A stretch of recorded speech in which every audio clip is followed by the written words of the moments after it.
உங்கள் வீடு ஆசீர்வாதமா இருக்கணுமா அப்படின்னா 3 காரியத்தை கண்டிப்பா செய்யணும்.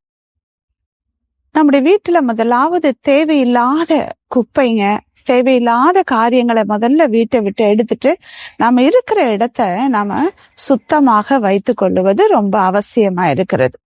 வேத வசனம் சொல்லுகிறது, கர்த்தர் ஓபேத் ஏதோமுடைய வீட்டையும் அவனுக்கு உண்டான எல்லாவற்றையும் ஆசீர்வதித்தார் என்று சொல்லி.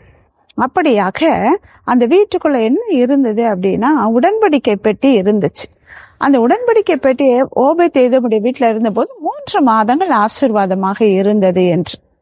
அப்படியாக நம்ம வீட்டுல கூட துதி சத்தம், நம்ம ஜெப சத்தம், வேதத்தை வாசிக்கிற பொழுது அந்த வீடு ஆசீர்வாதமாய் இருக்கும்.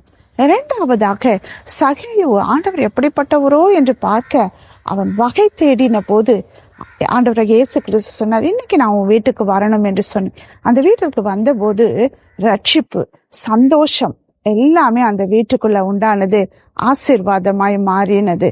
3வதாக சாரிபாத் விதவை முதலாவதாக தனக்கு மட்டும் இருந்த அந்த அப்பத்துல முதலாவது தேவ மனிதனுக்கு கொடுத்த போது ஆசீர்வாத பஞ்சகாலம் முழுவதுமாக எல்லாமா ஒரு குறைவும் இல்லாமல் ஆசீர்வாதமா இருந்தது.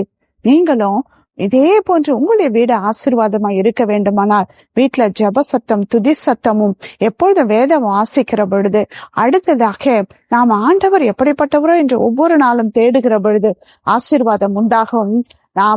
நம்முடைய கையின் பிரயாசங்கள் எதுவோ அதை முதலாவது ஆண்டவருக்காக நம்ம கொடுக்கிற பொழுது, நம்முடைய நேரத்தை ஆண்டவருக்காக கொடுக்கிற பொழுது கர்த்தர் நமக்கு உண்டான எல்லாவற்றையும் ஆசீர்வதிப்பார். எப்படி ஓபேத் ஏதோமுடைய வீட்டுக்கு அவனுக்கு உண்டான எல்லாவற்றையும் ஆசீர்வதித்தாரோ கர்த்தர் அப்படியாக உங்க வீட்டையும் ஆசீர்வதிப்பாராக. Have a nice day. Jesus loves you.